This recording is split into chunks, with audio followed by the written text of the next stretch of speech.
Hello and welcome to the Flourishing Introvert Talks with me, Jo Rawbone. This is the podcast that celebrates the natural gifts of introverts so that we can flourish in all situations.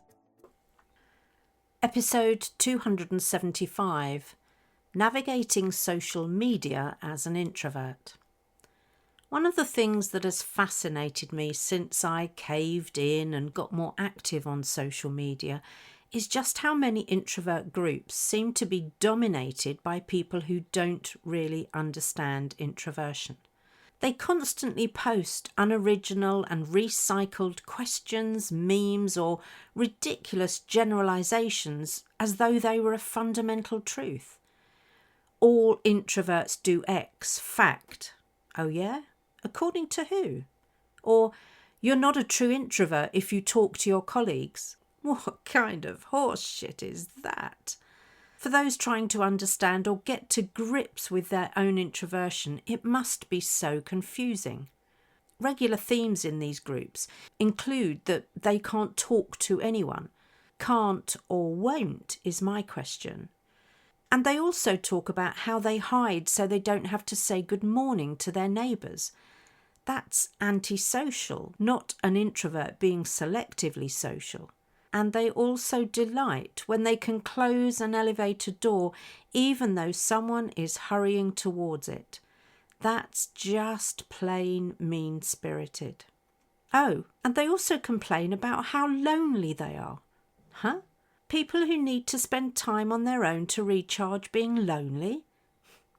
When I respond saying the only time I'm lonely is when I'm surrounded by people who don't get me, I get a whole lot of people saying they don't believe me, I'm lying, and that I must be lonely sometimes. Talk about perpetuating myths. And that's partly why I think we need to talk about how to navigate social media healthily. So that's what I'm exploring in this episode. The thing I find most confusing is that the inane questions that get asked in those groups are the ones we'd class as unnecessary small talk in any other arena. Want an example? Here's one from today. Name this cat as the last thing you ate and the colour pants you're wearing. What the actual How is that adding value to our lives? Or how is it even entertaining? Beats me. So how do I make sense of what I'm witnessing? As a small business owner, I know that I need to be visible on various social media platforms. It's part of the deal these days, sadly. But the truth is, I don't enjoy it, never have, and certainly don't want to engage in small talk on social media.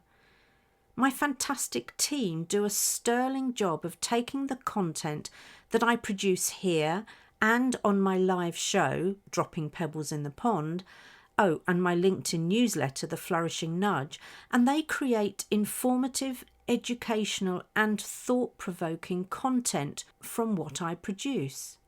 And I'm eternally grateful to them because that's not something I enjoy or want to do.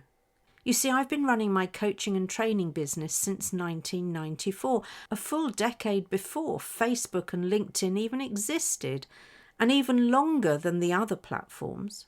And before you get ideas, there's no way I'm dancing on TikTok or pointing at random places of a reel to be filled in with words afterwards. You see, I'm just not energized by sharing every thought, and neither would my audience be.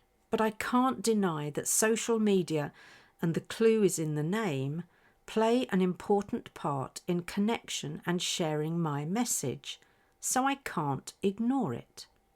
However, all the self-promotion, laptop on the beach shots and boarding private jets doesn't excite or interest me.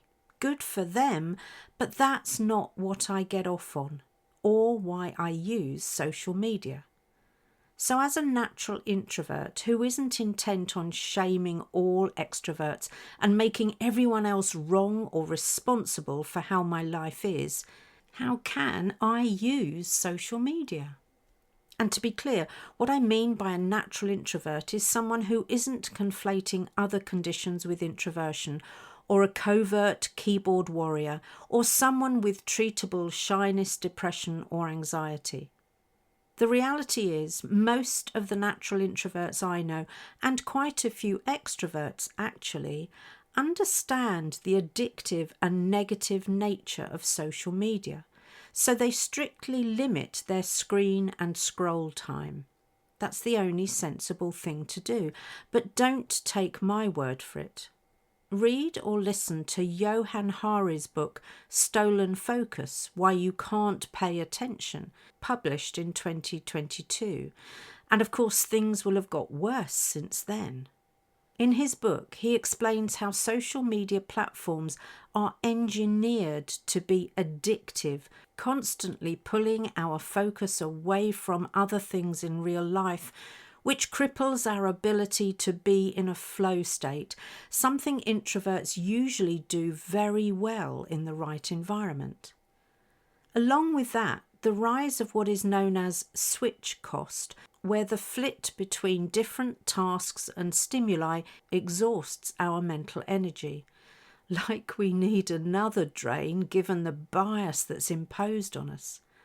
This leads to a reduced ability for sustained reading, as social media encourages us to skim, scroll, and then switch. The other points he makes are equally scary, which is why it's such a good thing to limit our use of social media. And no, this isn't just me being an old crusty. It's because I'm seeing the damage it's doing to both individual and collective attention. And if you need evidence of that, just consider that we typically have just 1 to 3 seconds to grab someone's attention on social media before they scroll on by. That's why so much content is designed to be loud or bright or contentious, so you're stopped for long enough to get the real message. Frankly, that's sad, and yet most businesses, including mine, follow those guidelines. We're colluding. We are all being manipulated to perpetuate the shortening of focus and attention, but at what cost? Which brings me to probably the biggest reason I decided to limit my consumption of social media content. The blatant lies wrapped up as truth, the distortions and spin designed to manipulate our thinking, and I realised I was fearful for my critical thinking abilities. Who am I and what am I without those?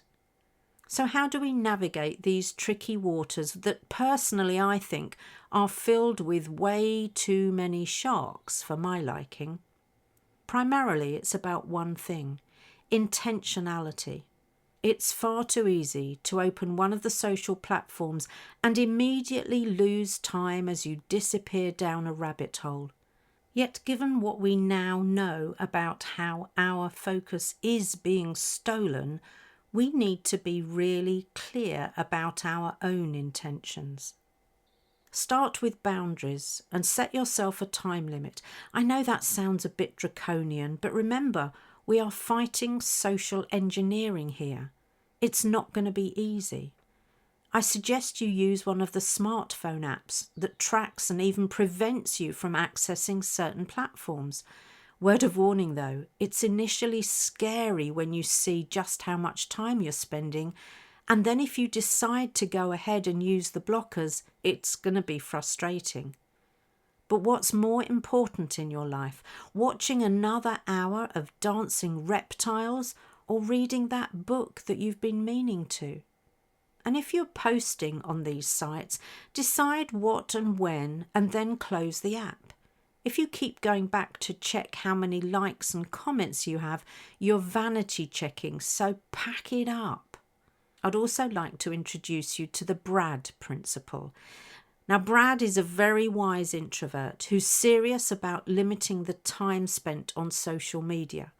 Brad recommends using social platforms as a reward for doing something you've been procrastinating about, rather than using it to procrastinate.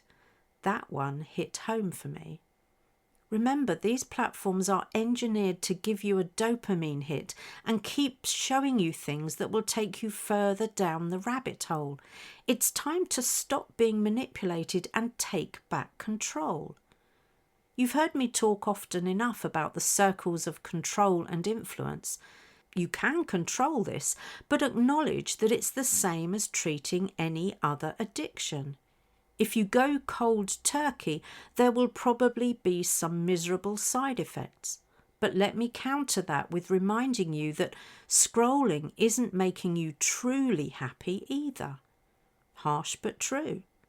We can kid ourselves, but I doubt anyone ever gets to the pearly gates saying, if only I'd spent more time on social media.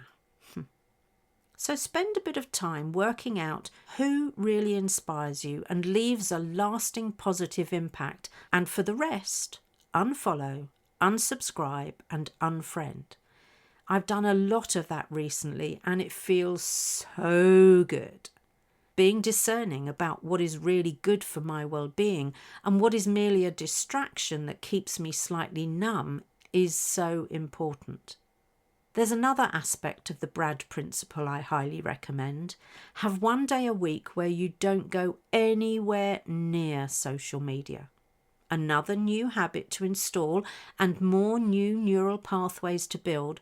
So to help you sticking with your intentions, what will you do with all the time you'll free up? Work that into the plan so you're feeling more fulfilled by going social free for 24 hours. There are some brave souls who have deleted social media apps from their phones altogether, but only you'll know how far you want to or need to take it. Start by using the apps that tell you how long you're spending on social media, and that'll probably give you the impetus to start making changes. For those who need a little help, my team have collated the hints and tips they use to keep their social media use at a manageable level. The link is in the description and also available through my website, flourishingintroverts.com. And if you ever find yourself saying, I don't have time for something important, understand how much time you can find by spending less of it on social media. And if, like me, you have to have some kind of social media presence for your business, keep it relevant, informational, and intentional. Let's help those in our circle of influence spend time on things that really matter.